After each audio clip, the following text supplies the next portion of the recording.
The Texas sun was beginning to dip below the horizon, casting a golden glow over the fields of corn that stretched endlessly from the old Monroe Ranch.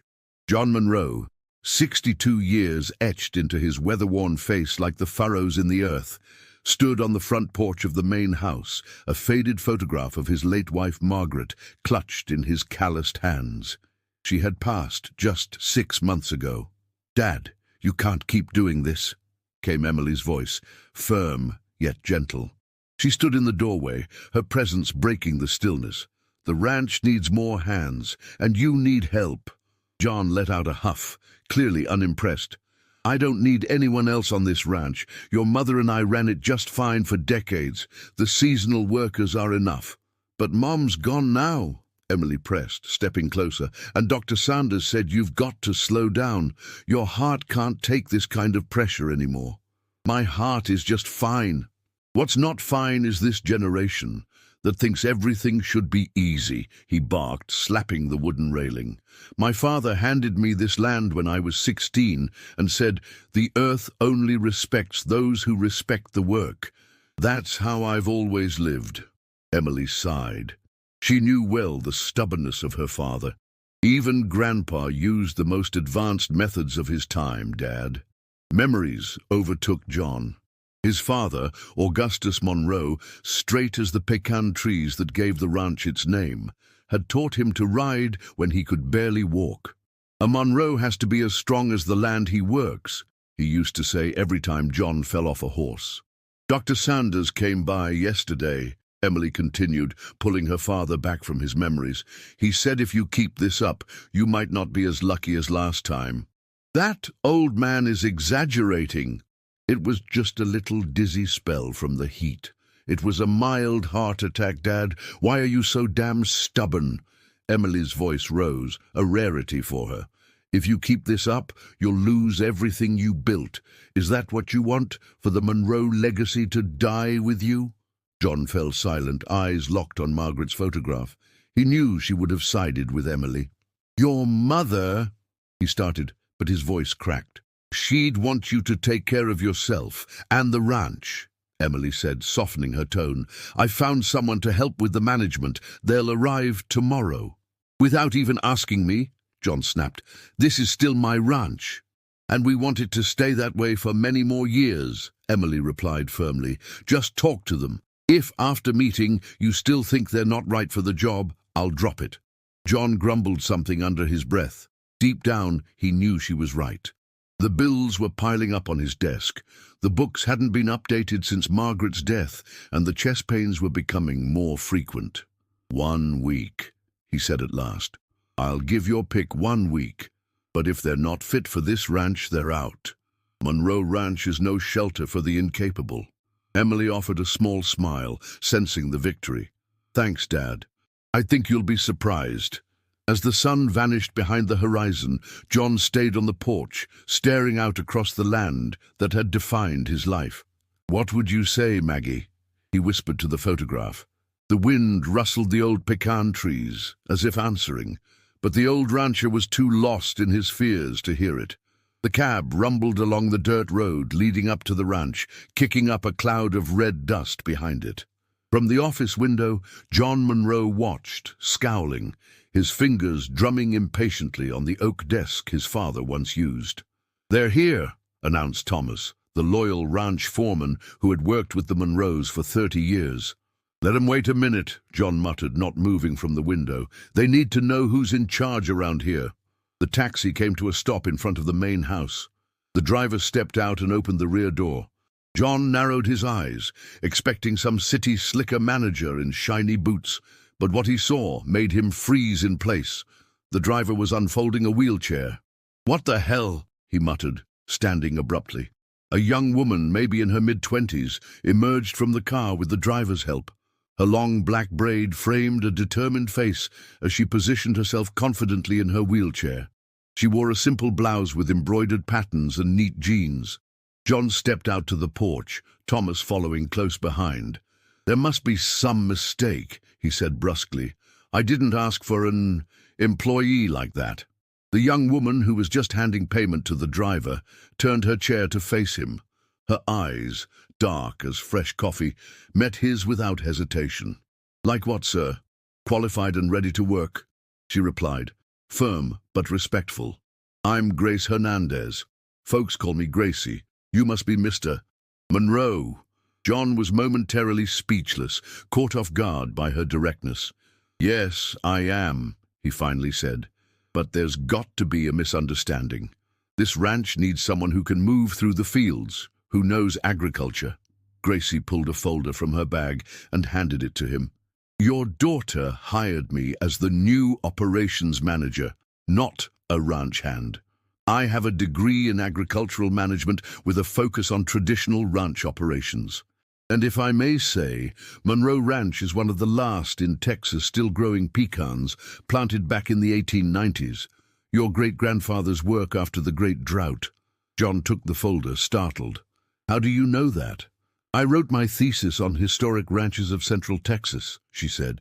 "This ranch is a perfect case study on traditional methods passed through generations." John flipped through the resume, clearly impressed despite himself, but his face remained skeptical. "Paper credentials are one thing, miss. Life on a ranch is another." "I agree," Gracie nodded. "That's why I'm here, to learn the real deal and to contribute with what I know." John closed the folder and crossed his arms. "Sorry, but this won't work. We need someone more suited to the work. Thomas, call her another cab." Gracie didn't budge. "Your wife contacted me 3 months ago," she said quietly but firmly.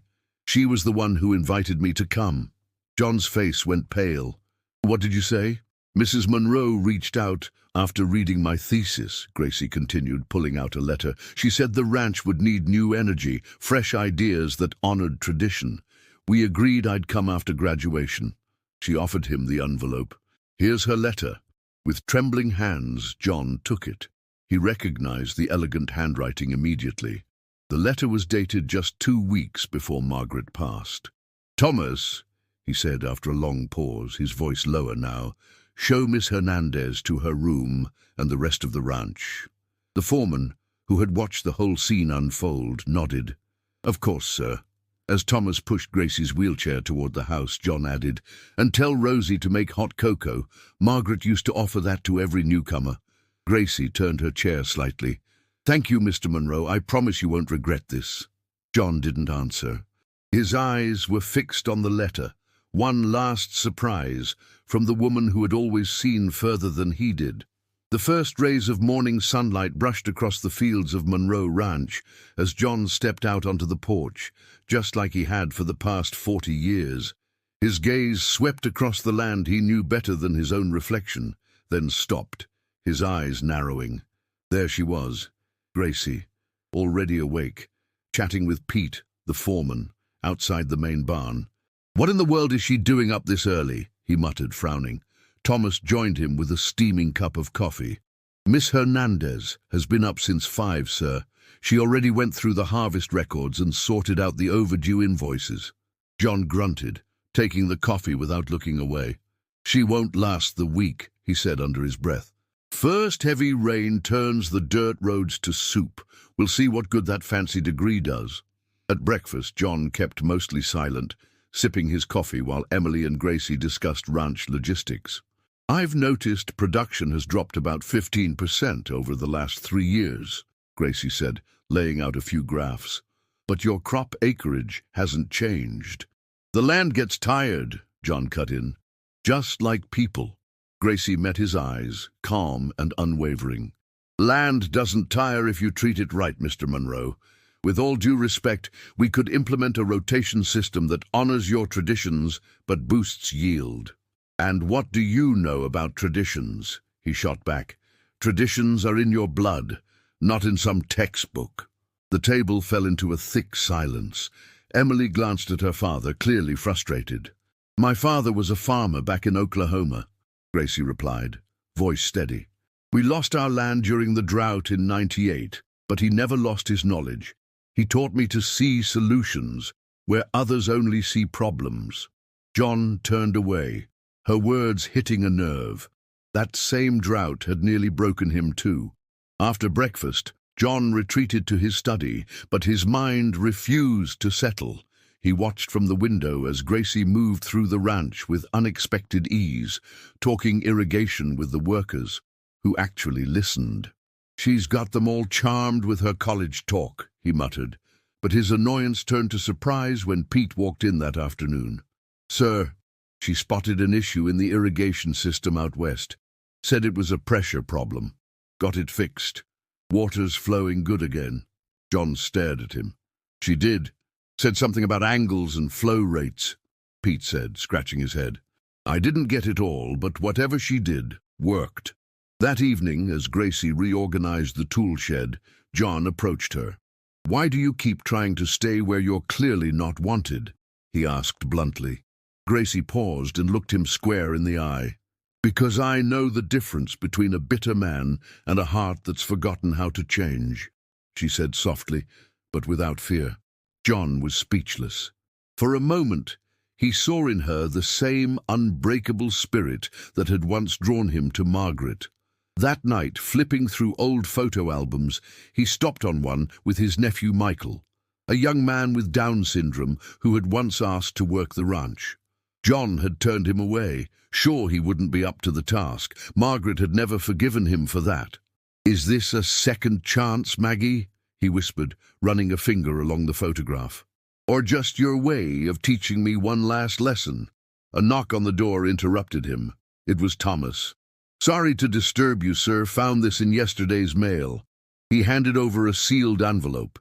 "It's a job offer for Miss Hernandez. Big outfit out of Dallas." John looked up. "Why are you giving it to me?" "She asked me to toss it," Thomas said. "Told me she'd already made her choice." Left alone, John stared at the envelope, feeling a mix of confusion and an unexpected respect for the young woman who had turned down the big city for his broken, stubborn ranch. Morning sun lit up the eastern pastures as John and Gracie drove toward the far end of the ranch in the old Jeep. The road was bumpy, the ride rough, but neither said a word at first. Gracie stared out the window, taking in the rows of crops swaying in the breeze. "First time on a ranch like this?" John asked finally, his voice gruff. "No," Gracie replied, smiling. "I grew up on a small patch of land in Oklahoma. But this is something else." John couldn't help a faint smile. The pride in his ranch ran deep. Suddenly the Jeep sputtered and coughed to a stop. John tried the ignition twice more, then slammed the steering wheel. "Damn thing. Never fails until I need it most." "May I?" Gracie gestured toward the hood. John gave her a look. "You know engines too, Miss Manager?" "My dad always said if you can't fix your tools, you don't deserve to use them," she replied with a smirk. Reluctantly, John helped her down from the Jeep. With practiced strength, she slid herself to the front and propped herself up to check under the hood. "It's the carburetor," she diagnosed after a minute, "probably clogged from all this dust." While they worked together in the middle of the field, a surprising conversation unfolded. "I always dreamed of working on a place like this," Gracie said, wiping her hands with a rag. "Losing my legs didn't take away that dream." John, caught off guard by her honesty, snapped back instinctively. "Dreams don't harvest crops." "Wanna bet?" she replied, eyes gleaming. The silence between them shifted, less hostile now, more curious. "How'd it happen?" he asked quietly, not needing to explain what he meant. Gracie looked out across the field. "I was 15.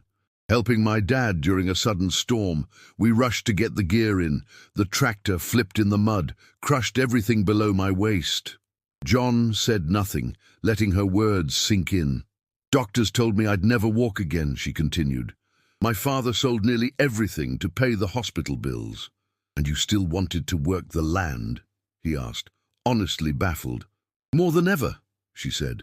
"Because I wanted to prove that strength isn't in your legs, it's in your mind and your heart." She looked directly at him. "I studied remote, specialized in traditional ag methods adapted for modern needs." John helped her back into her chair, silently impressed. "You know why I chose this ranch specifically?" she asked as he tried to start the Jeep again. "Enlighten me," he muttered. "Because you still use a version of the old three-sister method." corn, beans, squash. It's one of the few ranches left that honors that tradition. The engine roared to life, but John was too stunned to speak. Few outsiders knew the practices that had kept Monroe Ranch alive all these years. "Your wife told me you'd forgotten why you love this land," Gracie said quietly. "I came to help you remember." They rode the rest of the way in silence, but it wasn't the silence of strangers anymore. It was something closer to peace. Back at the house, Emily ran out, relief written all over her face. "Thank God! I was about to send Pete after you." "Jeep broke down," John explained, helping Gracie down. "Miss Hernandez fixed it." Emily blinked. It was the first time he'd spoken her name without sarcasm. "I've got a few ideas for improving water flow on the east side," Gracie said. "I'd love to go over them with you after dinner." John nodded. "And in the meantime, maybe you could pull the past 5 years of production logs. I think there are patterns we need to look at." As Gracie and Emily headed inside, John stood still, gazing out over his land with new eyes. For the first time in a long while, he remembered what it felt like to love the earth beneath his feet. Dark storm clouds rolled across the Texas sky, casting long shadows over Monroe Ranch. The first heavy raindrops smacked against the tin roof of the main house, followed by a crack of thunder that made the windows rattle. John stood at his study window, arms crossed, eyes locked on the gathering storm. His jaw was tight. "Just great," he muttered. "Right when the corn's tasseling." Gracie wheeled in, maps of the ranch balanced neatly on her lap. "Mr. Monroe, I think we need to evacuate the North Fields," she said without hesitation. "If the rain's as bad as it looks, that old ravine could flood." John turned, surprised. Few people outside his family even knew about the ravine's danger during storms. "How do you—" "I studied the topography of this ranch," she said, spreading one of the maps on his desk. "That ravine formed during the flood of '79, right? Your father built drainage ditches here and here." She pointed precisely. "But they've eroded over time." Lightning lit the room. Thunder followed instantly. The storm had arrived. "Thomas!" John shouted into the hallway. "Tell Pete to pull everyone out of the north section, now!" As the workers scrambled to shelter in the main barns, the wind picked up. Trees groaned under the force. Rain pounded like fists on the roof. "Mr. Monroe!" Pete's voice boomed in the hall as he burst in, drenched. "The water's rising on the east side. It's heading straight for the new corn plots." Gracie looked up from the maps. "The runoff channels are clogged," she said. "If we don't clear them, we'll lose the entire east crop." "We've got to get out of here," John snapped, peering through the curtains at the sheets of water pouring across the land. "No," Gracie said firmly, wheeling closer. "You can't stop a storm, but you can dance with it. I've got an idea." "You're insane. No one can control this much water." "We don't need to control it. We need to redirect it." John stared at her, 1,000 memories of storms flashing through his mind. "Go on." "The old ditch system along the pecan groves," she said quickly. "If we reopen those and connect them to the lower pastures, we can give the water a path to flow safely." He blinked. "How do you know about my father's water system?" "I studied it," she said plainly. "He was a genius with water." Minutes later, in rain-soaked jeans and mud-covered boots, John was leading a team of ranch hands through the fields, following Gracie's plan. He shoveled alongside them, sweat and rain mixing on his brow. "Deeper here!" Gracie called out from her wheelchair, now fitted with thick off-road wheels that Pete had modified just in time. "The water needs to move naturally!" John, soaked to the bone, looked at her, paralyzed waist down. Yet she was coordinating like a general, fierce and precise. He had never seen anything like it. Hours passed. The new ditches began to channel the water, sparing the crops. As the storm began to taper off near sundown, the ranch was bruised but intact. John slumped down beside Gracie under a makeshift tarp. "It worked," he said, breathless. "Your plan worked." Gracie gave a tired smile. "It wasn't my plan. It was your dad's. I just remembered it." John looked toward the fields, now draining calmly. "He always said nature isn't our enemy. It's our teacher." "He was right," she replied. "Just like you were." when you let me stay." For the first time since Gracie arrived, John smiled, genuinely. "You saved this ranch today. I owe you thanks, and an apology." "You don't owe me anything," Gracie said. "This land saved me too, in its own way." Later, as ranch hands inspected the fields and repaired fences, John watched Gracie speak with Pete, already drafting improvements for next time. She wasn't just managing the ranch, she was leading it. "She's something else, huh?" Emily said, handing him a dry towel. John nodded, gripping the towel in his calloused hands. "She's stronger in spirit than most men are in their bodies." That night, long after the storm had passed, John sat in his study, looking at an old photo of his father standing beside those same irrigation ditches. "You were right, Dad," he whispered. "Strength isn't in your back, it's in your mind and your heart." Outside, the full moon peeked through the clouds, casting soft silver light across the fields that had just been spared by a woman who refused to see limitations. The ranch's open yard gleamed with red, white, and blue streamers as families bustled about, preparing for the 4th of July celebration. Long tables were covered with checkered cloths, pies and BBQ sauces lined the counters, and laughter floated on the breeze. John Monroe, in his best embroidered shirt, watched it all with a blend of pride and quiet longing. "Looking good, don't you think?" Gracie said, rolling up beside him. It had been a month since the storm, and her presence was no longer questioned by anyone. "Margaret always took charge of the 4th, he said softly, "had a way of making it feel magical." "Emily told me," Gracie replied. "I tried to keep her touches alive." John nodded, noticing the mason jar lanterns strung through the trees, the handmade bunting, and the small tribute table decorated with Margaret's favorite flowers. "There's something I'd like to show you," Gracie said, pulling a folder from her bag. "I've been reviewing the ranch's finances. I think we can improve operations without losing the soul of the place." "What kind of changes?" he asked, instantly guarded. "I'm not here to erase the past," she said gently, "but I do believe we can improve it." She showed him diagrams and notes. "The irrigation on the west fields is wasting too much water. A simple drip system could cut costs and improve yields." "This ranch has always been watered that way," John interrupted.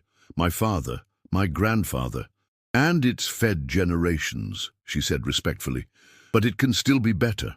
Nearby, old Mr. Samuels, the longest working hand on the ranch, approached, tipping his hat.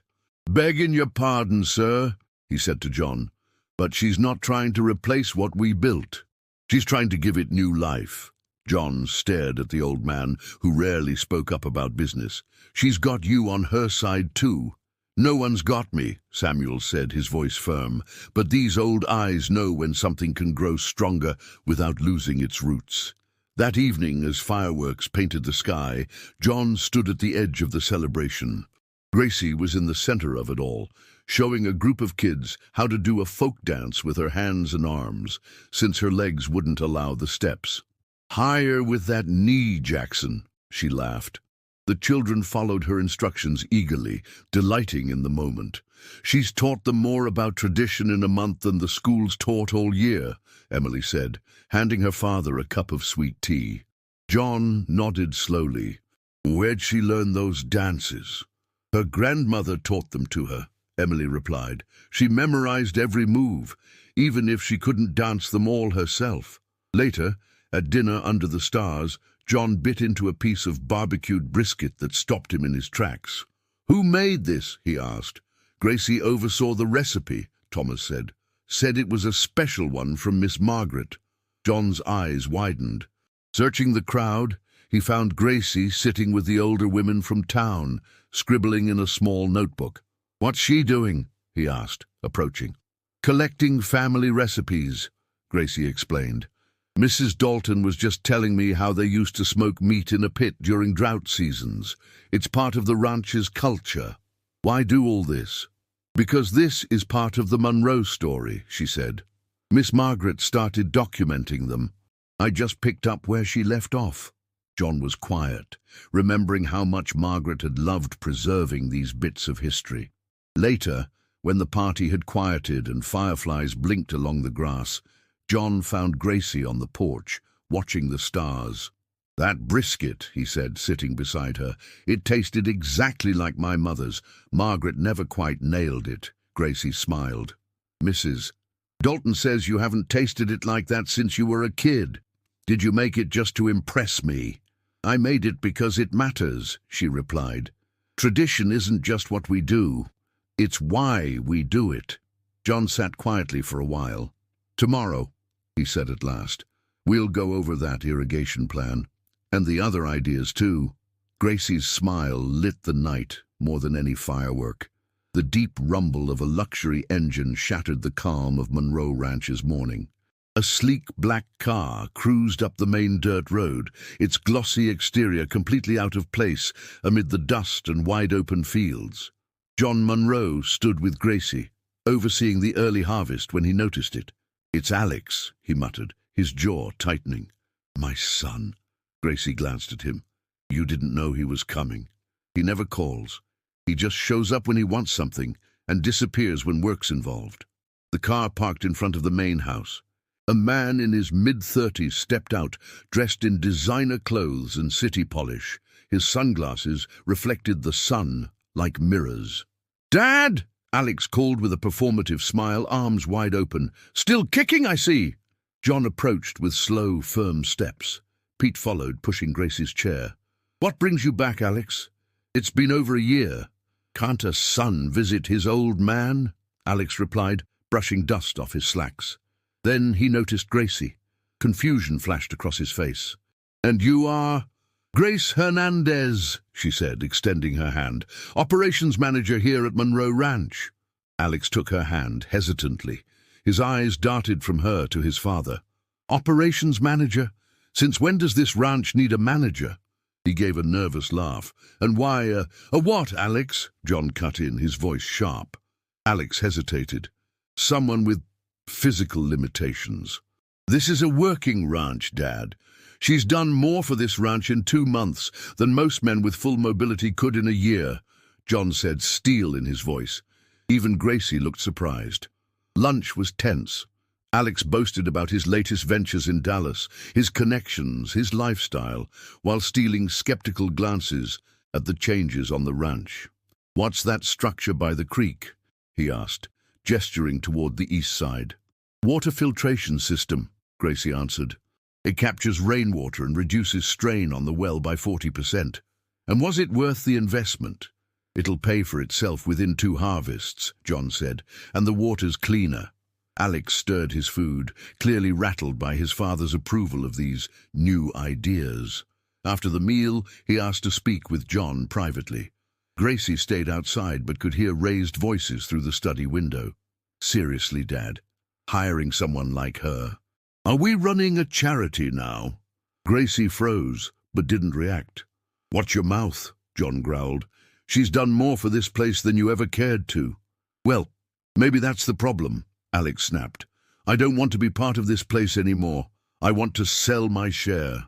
Gracie's breath caught in her chest. Monroe Ranch had never been divided. Moments later, Alex stormed out, brushing past her without a word. John stood in the doorway, furious but visibly shaken. Gracie approached carefully.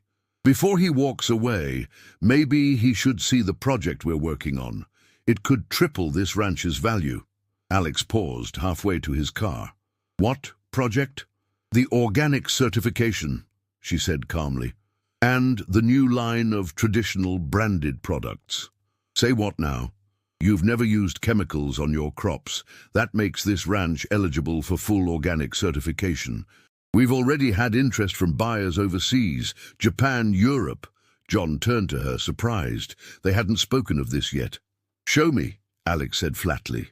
Over the next few hours, Gracie laid it all out: branding plans, export prospects, financial projections.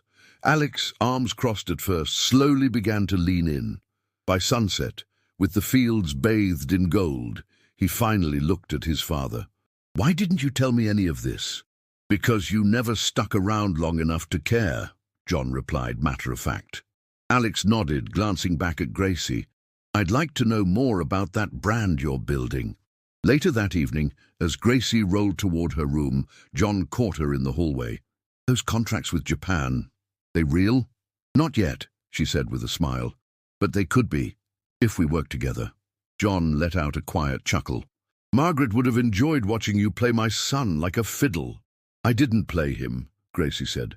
I just helped him see something he hadn't considered. Sometimes, that's all it takes. Golden morning light blanketed Monroe Ranch. The main harvest was in full swing. Machines and workers moved like clockwork, disciplined, purposeful, proud. At the heart of it all stood John and Gracie, working in perfect rhythm. Never thought I'd say this, but you were right, John admitted, checking yields from the east fields. Rotation bumped production by a full 25%. Gracie smiled, organizing reports in her lap. It's not about being right, it's about growing together. This is your experience and a little new strategy. 3 months had passed since Alex's unexpected visit. Since then, he'd started coming back every 2 weeks. Curious, involved, asking questions. The ranch was changing. New drip lines, testing kits, even the staff seemed energized. The Harvest Festival had always been a big day in the county. This year, it was a bigger deal than ever. Neighbors, buyers, and even a few state officials came to see the ranch's transformation. Esteban from Willow Creek confirmed he's coming, said Thomas, pouring coffee at breakfast. Bringing buyers from the city. John raised an eyebrow. Esteban Quiroz, his longtime rival, owner of the next ranch over, was known for boasting about his higher yields. Nervous? Gracie teased. Not this year, John said proudly. By midday, the ranch pulsed with celebration. The courtyard overflowed with music, food, and tables, stacked with flawless corn, bright squash, rich black beans. One table stood out, Gracie's jars of jam, traditional sauces, rustic candies, all branded with the new Monroe Legacy label. Esteban arrived with his polished entourage. He blinked in surprise at the bustling ranch. Well, John, guess the rumors were true. You woke the old place up. It was never asleep, Esteban, John replied, just dreaming of the future. Buyers examined every display. One paused, holding a pristine ear of corn. How did you get this quality? John nodded toward Gracie. She waved from her station. By blending the best of yesterday with the needs of today. The party stretched into evening. Under strings of lanterns and a chorus of laughter, workers danced. John sat beside Gracie, quiet for a moment. You know what's the best thing you've brought here? He said. The foreign contracts? She joked. No, he said softly. Joy. Ever since Margaret passed, this place lost its soul. You brought it back. Gracie was about to answer when a familiar car pulled up the drive. Alex, punctual for once, and not alone. Who are they? John asked, narrowing his eyes. State Agriculture Reps, Gracie said, recognizing the logos, and folks from the National Sustainable Farming Initiative. Alex approached, brimming with pride. Dad, Gracie, this is Engineer Ramirez. He's interested in our model. John stared. Our model? What you've built here is exactly what the state's looking for, Ramirez said. Environmentally conscious, productivity-focused, and tradition-rooted. As Gracie explained the finer points to the group, John pulled Alex aside. When did you start caring about this ranch? Alex watched Gracie, animated and glowing in her element. When I saw what it could become, he said honestly, and because she's the best thing that's happened to this place since Mom. That night, lanterns glowed like stars. Children gathered around Gracie as she taught them the old ways of planting. A milpa isn't just a field, she explained. It's a family. Corn holds up the beans nourish the soil, and squash protects them both. John watched, a lump in his throat. Margaret had seen this in Gracie from the start, not just a capable woman, but someone who understood the heart of the land. Later, as the party died down, John approached her quietly. Thank you, he said simply. For what? She asked. For reminding me why I love this land, and for passing it on to the next generation. The late afternoon sky blazed with hues of orange and violet as John Monroe wandered down a familiar dirt path on his ranch. His steps were slow but sure, his cane tapping gently against the compacted soil. Every so often, he stopped to look at the improvements that had taken root over the last few months. Everything felt different, healthier, fuller.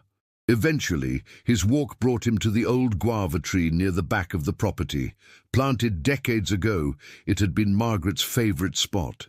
Under its wide branches, Gracie sat quietly in her chair, a worn leather notebook open on her lap. "Am I interrupting?" John asked. "Not at all," she smiled, "just jotting down notes for the training program." The new initiative, training young farmers in traditional yet sustainable methods, had taken off faster than anyone imagined. Just a month in, they had requests from neighboring counties to replicate the model. John lowered himself onto the stone bench next to her, the same one he'd built with Margaret many years ago. "She loved this spot," he said, running his hand across the rough stone. "Said it was the only place she could see the past and future of this ranch all at once." "She was right," Gracie said gently.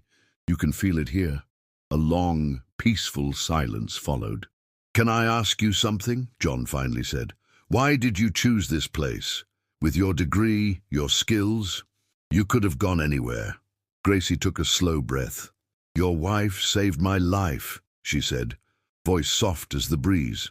John blinked. "Margaret!" Gracie reached into her bag and pulled out a small bundle of letters tied with a faded ribbon. She handed them to him with care. "When the accident happened and everyone told me my life was over, your wife sent me this." John untied the ribbon, his breath catching as he recognized Margaret's handwriting. The first letter began, "Your life isn't ending, it's just changing direction."